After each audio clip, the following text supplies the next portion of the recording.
Hello guys, welcome back. അപ്പോൾ പുതിയൊരു വീഡിയോയിലേക്ക് എല്ലാവർക്കും സ്വാഗതം. ഇന്നത്തെ ബിഗ് ബോസ് അപ്ഡേറ്റ്സ് ഇങ്ങനെയാണ്. രാവിലെ പണിപ്പുര ടാസ്ക് തുടങ്ങി. പണിപ്പുര ടാസ്ക് റാങ്കിങ് ആയിരുന്നു അവരുടെ ടാസ്ക് എന്ന് പറയുന്നത്. നിങ്ങൾക്ക് എല്ലാവർക്കും അറിയുന്ന പോലെ അനീഷ് പിടിച്ച മുയലിന് 7 കൊമ്പാണല്ലോ. അപ്പൊ അനീഷ് 1ാം സ്ഥാനത്തിന് വേണ്ടി തന്നെ വില കൊണ്ടു. അപ്പൊ മറ്റുള്ളവർക്കൊക്കെ വാശിയായി. അനീഷിന്റെ വാശിക്ക് വേണ്ടി 1ാം സ്ഥാനം വിട്ടുകൊടുത്തു കഴിഞ്ഞാൽ ഇവർക്ക് ആർക്കും പിന്നെ ഒരിക്കലും ആ സ്ഥാനം തിരിച്ചു കിട്ടില്ല. എല്ലാത്തിനും അനീഷ് വാശി പിടിക്കുന്ന അറിയാവുന്നത് കൊണ്ട് തന്നെ കണ്ടസ്റ്റൻസ് എല്ലാവരും അനീഷിനെ എതിർത്തുകൊണ്ടേയിരുന്നു. പലരും ഇപ്പൊ അനീഷിന് സപ്പോർട്ട് നൽകുന്നതും അതുകൊണ്ട് തന്നെയാണ്. അനീഷിനെ എല്ലാവരും എതിർക്കുന്നു എന്ന് പറഞ്ഞിട്ട്. പക്ഷെ നിങ്ങൾക്ക് അറിയാലോ, ഇങ്ങനെ ഇറിറ്റേറ്റ് ചെയ്യുന്ന ഒരാള് നമ്മളുടെ കൂട്ടത്തിലുണ്ടെങ്കിൽ ഉറപ്പായും നമ്മൾ അയാളെ എതിർക്കും. അത് തന്നെയാണ് ആ കണ്ടസ്റ്റൻസ് ചെയ്യുന്നത്. പക്ഷേ ഞാനൊരു കാര്യം പറയട്ടെ, ലാലേട്ടൻ ഇന്നലെ പറഞ്ഞ കുറെ കാര്യങ്ങള് കണ്ടസ്റ്റൻസ് മനസ്സിലാക്കേണ്ടിയിരിക്കുന്നു. അതായത് ലാലേട്ടൻ കുറെ ക്ലൂ ഇട്ട് കൊടുക്കുകയായിരുന്നു ആക്ച്വലി. എന്നിട്ട് ഇവർക്കൊന്നും മനസ്സിലാവാത്ത എന്താണെന്ന് എനിക്കറിയില്ല. കാരണം അയാള് പോകുന്നെങ്കിൽ പോട്ടെ, അയാള് പറയുന്നെങ്കിൽ പറയട്ടെ, നെവർ മൈൻഡ് എന്നുള്ള മെത്തേഡ് കുറച്ചൊക്കെ അപ്ലൈ ചെയ്താൽ ചിലപ്പോൾ അനീഷിന്റെ വായ മൂടി കെട്ടാൻ പറ്റും. നമ്മുടെ ഷാനവാസ് ചെയ്യുന്നത് ആ രീതിയിൽ ഒരു തന്ത്രമാണ്. അതുകൊണ്ട് തന്നെ ഷാനവാസിനോട് അധികം കളിക്കാൻ അനീഷ് നിൽക്കാറില്ല എന്ന് നമുക്ക് കാണാൻ പറ്റും. പക്ഷെ മറ്റുള്ള കണ്ടസ്റ്റൻസ് എന്താണ് ചെയ്യണത്? അനീഷിനെ ചൊറിയുന്നു, അനീഷ് തിരിച്ചു ചൊറിയുന്നു, മൊത്തത്തിൽ ചൊറിമയമാകുന്നു. അപ്പോൾ ഈ ഒരു ടാസ്ക് അങ്ങനെ ചൊറിമയമായി തീരുകയാണ്. പിന്നെ ബിഗ് ബോസിന്റെ ഒരു അനൗൺസ്മെന്റ് വരാണ്. ബിഗ് ബോസ് പറയുന്നത് കേൾക്കാതെ ലാലേട്ടൻ ഇന്നലെ പറഞ്ഞിരുന്നു, ബിഗ് ബോസ് പറയണ ഒന്നും മത്സരിക്കുന്നില്ലെങ്കിൽ പിന്നെ എന്തിനാണ് ടാസ്ക്? അങ്ങനെ പകുതി വെച്ച് ടാസ്ക് അവസാനിപ്പിക്കുകയാണ്. ഇങ്ങനത്തെ ടാസ്ക് വേണ്ട എന്ന് വെക്കുകയാണ്. ബിഗ് ബോസ് പറയുന്ന ഒന്നും കണ്ടസ്റ്റൻസ് കേൾക്കുന്നില്ല. കണ്ടസ്റ്റൻസ് തന്നിഷ്ടം ചെയ്യുന്നതായിട്ട് തോന്നിയത് കൊണ്ട് തന്നെ ടാസ്ക് പകുതി വെച്ച് സ്റ്റോപ്പ് ചെയ്യുകയാണ്. അപ്പോൾ അതാണ് ഒരു അപ്ഡേഷൻ എന്ന് പറയുന്നത്.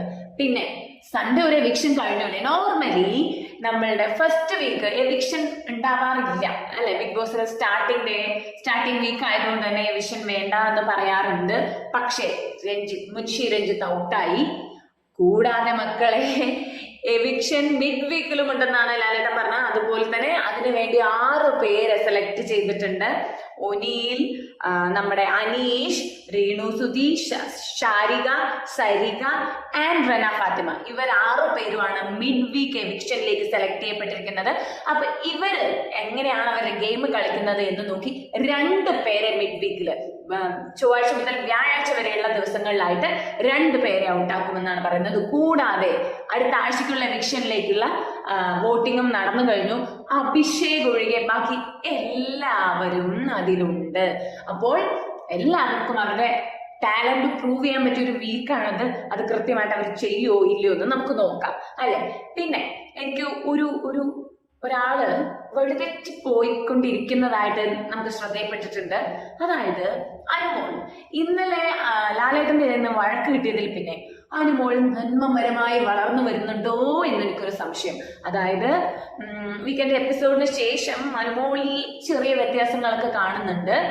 ദേഷ്യപ്പെടുന്നുണ്ടോ എന്നൊക്കെ ചോദിച്ചാറുണ്ട്. പക്ഷെ എല്ലാ ക്യാമറയുടെ അടുത്ത് പോയിട്ട് ഈ പ്രോഗ്രാം അച്ഛനും അമ്മമാരും കാണുന്നതാണ്, പ്രായമായ ആളുകൾ കാണുന്നതാണ്, കുട്ടികൾ കാണുന്നതാണ്. ഈ പ്രോഗ്രാമിൽ അങ്ങനെ പറയരുത് എന്ന് ഇടയ്ക്കിടയ്ക്ക് പറയുന്നു.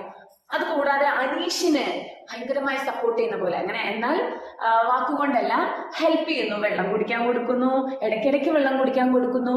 അങ്ങനെയുള്ള ചെറിയ ചെറിയ തക്കിട തരികിട നന്മമരം ചമയൽ അനുമോൾ നടത്തുന്നുണ്ടോ എന്നൊരു സംശയം ഇല്ലാതില്ല.